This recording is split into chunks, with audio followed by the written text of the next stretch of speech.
बाल चौपाल, बाल चौपाल। सहकार रेडियो पर ढेर सारी मस्ती और जानकारियाँ।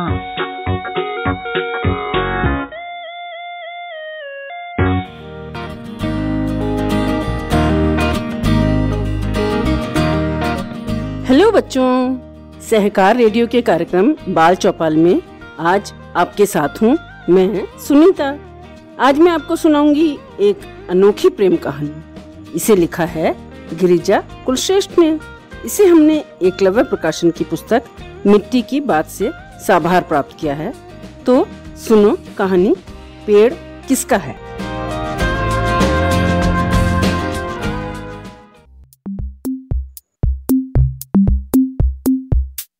कितना घमंड है उस जरा सी चिड़िया को, सीधे मुंह बोलना ही नहीं चाहती किसी से। नन्ही गौरैया ने गुस्से के मारे एक टहनी से दूसरी टहनी पर फुदकते हुए कहा, तुम बात करने का रोना रो रही हो मौसी। गुलाबी मैना ने अपनी पीली चोंच पंखों में साफ की और कहा, वो तो देखना तक पसंद नहीं करती। देखा नहीं कैसी बुरी सूरत बना लेती है। सिर पर कंघी करने से सुंदर बाल खड़े हो जाते हैं, आवाज भी कितनी कठोर हो जाती है, एकदम बदसूरत नजर आने लगती है। बात हो रही थी बुलबुल के बारे में, जो आंगन में खड़े नींबू के पेड़ पर रह रही थी। मुझसे पूछो कि क्या गुजरी। छुटकी गिलहरी जो पिछले पैरों पर बैठी दोनों हाथों से अमरूद पकड़कर कुतर रही थी, आगे आकर बोली, मैं तो पका अमरूद ढूंढने उधर चली गई थी। इतने में तो वो इतनी जोर से चीखती हुई मेरे पीछे आई कि मैं घबरा कर डाली से नीचे गिर पड़ी। मेरे पैरों में अब भी दर्द है। सब बढ़ा चढ़ाकर अपनी व्यथा कथा सुना रहे थे। कालू कौवा अब तक सबकी बातें सुन रहा था। अब वो भी भारी आवाज में बोला, ये मीठा बोलने वाली चिड़िया तो होती ही है स्वार्थी और धोखेबाज। कोयल को ही देखो, दुनिया ने उसकी मीठी तान तो सुनी है, पर कौन जानता है कि वो चालाकी से अपने अंडों की देखभाल हमसे करवाती है। हम असलियत समझें इससे पहले उसके बच्चे हमें चिढ़ाते हुए उड़ जाते हैं। मुझे ऐसी चिड़ियों से सख्त नफरत है। सबकी बुराई से डरता हूँ। मेरा वश चलता तो पास नहीं फटकने देता उस बदतमीज बुलबुल को। गुलाबी ने समर्थन किया, बुलबुल तो बागों में रहने वाली चिड़िया है, हमारे घरेलू पेड़ों पे उसका क्या हक है। फिर रहे तो रहे, पर अकड़ तो ना दिखाए। अजी रहे भी क्यों, छुटकी ने जोर दे के कहा और अपनी चोट और अपमान के लिए बुलबुल को माफ नहीं कर पा रही थी। ठीक है, बुलबुल को सबक सिखाना जरूरी है, सबने समर्थन किया। जिस समय यह प्रस्ताव पास हो रहा था, बुलबुल अपने घोंसले में बच्चों को दाना चुगा रही थी। बारी बारी से तीनों की चोंच में दाना दे रही थी, पर उन्हें सब्र कहाँ था। गर्दन ताने, चोंच फाड़े बार बार मांगे जा रहे थे। उनमें एक बच्चा ज्यादा चुलबुला था और भुक्कड़ भी। वो हर बार आगे चोंच बढ़ाकर माँ से दाना छीन लेता, इसलिए दोनों की तुलना में वो कुछ बड़ा और तंदुरुस्त दिखने लगा था। यही नहीं, चुपचाप घोंसले से निकलकर बाहर उड़ने के मंसूबे भी बनाने लगा था।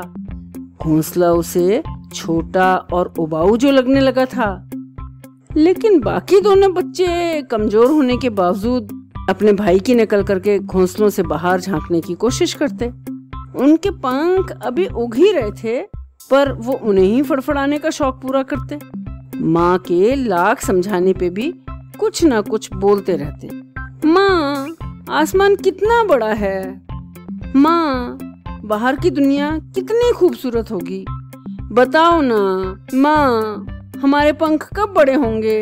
हमें जल्दी से उड़ना है दूर तक। माँ, हमें खुद कब दाना और कीड़े मकोड़े चुगने दोगी। यहाँ बैठे बैठे ऊब गए हैं। माँ, अभी कुछ समय और इंतजार करो मेरे बच्चों। बुलबुल अपने नन्हे मुन्नों की बातें सुनकर फूली नहीं समाती।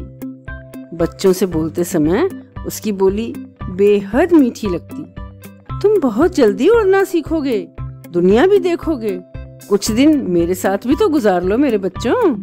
बच्चों की बातें सुनकर बुलबुल खुश तो होती, पर साथ ही कई आशंकाओं से भी घिर जाती। 15 दिन तक तो किसी को हवा तक नहीं लगी कि नींबू के झुरमुट में एक नहीं 3-3 अंडों की देखभाल हो रही है। लेकिन अब कितनी ही चिड़िया नींबू के पेड़ के आसपास चक्कर काटने लगी और किसी न किसी बहाने बातें करने लगी। क्या कर रही हो बहन? नन्ही गौरैया आ जाती। क्या तुम्हारे यहाँ मेहमान आए हुए हैं? बड़ा शोर मचा रहता है। गुलाबी आती और आंखें नचा नचा कर कहती, बगीचे में तो फूलों के आसपास रहती होंगी, हमारा ये कांटेदार पेड़ कैसे भाग गया बुलबुल रानी? फिर छुटकी गिलहरी भी पूंछ डुलाती हुई आती, तुम बहुत सुरीला गाती हो, हमें भी 1-2 गीत सुना दो ना। इनके इरादे नेक नहीं हैं, बुलबुल सोचती और खतरे को टालने की गरज से कहती, मैं जरा व्यस्त हूँ, फिर आना। इतना घमंड!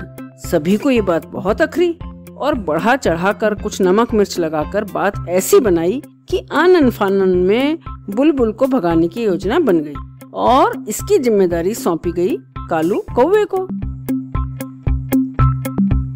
दूसरे दिन सुबह जब सूरज की किरणें पत्तों पर थिरकने लगीं, जेल से छूटे कैदियों की तरह चहकते हुए पक्षी भोजन की तलाश में उड़ गए। पेड़ों पर गिलहरियों की किटकिट शुरू हो गई, मानो छेनी हथौड़ा लेकर कोई पत्थर तराश रहा हो। बुलबुल ने भी अपने बच्चों को तमाम नसीहतें दी, जैसे ज्यादा जोर से मत बोलना, घोंसले से बाहर सिर मत निकालना, कोई खतरा हो तो मुझे पुकार लेना, मैं पास ही तुम्हारे लिए कुछ कीड़े चुग लूंगी। और उड़ गई। कालू ने मौका देखा और चुपके से घोंसले तक पहुंच गया। हालांकि घनी टहनियों और पत्तों से उसे काफी दिक्कत हो रही थी, पर घोंसले में जो नरम नरम बच्चे देखे तो मुंह में पानी आ गया और उसके मुंह से बरबस ही निकल पड़ा। वाह क्या बात है! कौन है? तीनों बच्चे चौंके। कालू को लगा जैसे उसकी चोरी पकड़ी गई और वो 2 कदम पीछे हट गया। अरे डर लगा क्या? बड़ा बच्चा गर्दन उठाकर सीने को फुलाने का प्रयास करता हुआ बोला, यहाँ डरने की कोई बात नहीं है, अभी हमारी माँ भी नहीं है, हमसे दोस्ती करोगे? बीच वाला बच्चा आगे आकर बोला। दोस्ती? कालू चौंका। दरअसल हमें एक दोस्त की सख्त जरूरत है जो बहादुर हो, ताकतवर हो, हमें आसमान की सैर कराए और हमसे खूब बातें करे, बड़े बच्चे ने कहा। कालू हैरान था। बच्चे निर्भीकता से बोले जा रहे थे। उन्हें न किसी खतरे का एहसास था, न मुसीबत की चिंता। कालू ने सोचा, ऐसे में इन पर वार करना तो बेहद शर्मनाक काम होगा। हाँ, कालू की जुबान सूखने लगी। बोलने के लिए उसे शब्द ही नहीं मिल रहे थे। उसने थकी सी आवाज में कहा, अच्छा चलता हूँ, फिर मिलेंगे नन्हे दोस्तों। अच्छा लेकिन कल जरूर आना, हम इंतजार करेंगे।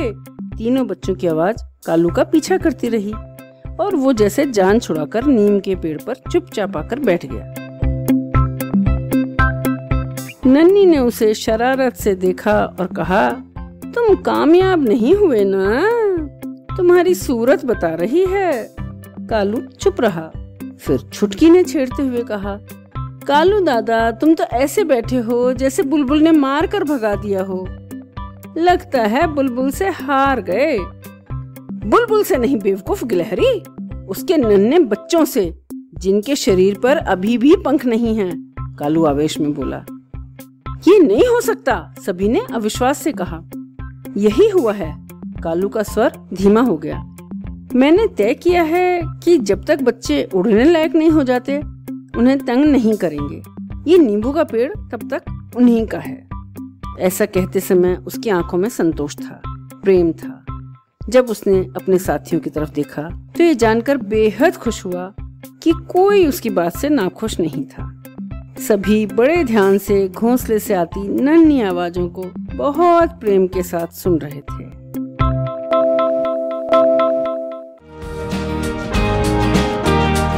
तो बच्चों, ये थी कहानी पेड़ किसका है। आप सुन रहे थे सहकार रेडियो का कार्यक्रम बाल चौपाल। आपको ये कहानी कैसी लगी कमेंट बॉक्स में लिखकर हमें जरूर बताइएगा। अगर आप ये कार्यक्रम पहली बार सुन रहे हैं और हमसे जुड़ना चाहते हैं तो व्हाट्सएप ग्रुप से जुड़ने के लिए 9617226783 पर अपना नाम और जिला लिखकर भेजें। फेसबुक से जुड़ने के लिए पेज लाइक करें या फिर अगर आप हमसे यूट्यूब पर जुड़ना चाहते हैं तो हमारा चैनल सब्सक्राइब करें। अधिक जानकारी के लिए हमारी वेबसाइट सहकाररेडियो.com देखें। तो आज के लिए बस इतना ही। ऐसे ही किसी और कार्यक्रम के साथ फिर मिलेंगे। तब तक के लिए दीजिए इजाजत मुझे यानी सुनीता को। बाय बच्चों।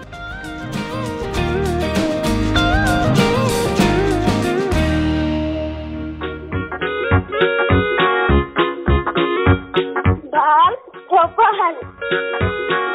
बाल चौपाल। बाल चौपाल। सहकार रेडियो पर ढेर सारी मस्ती और जानकारियाँ।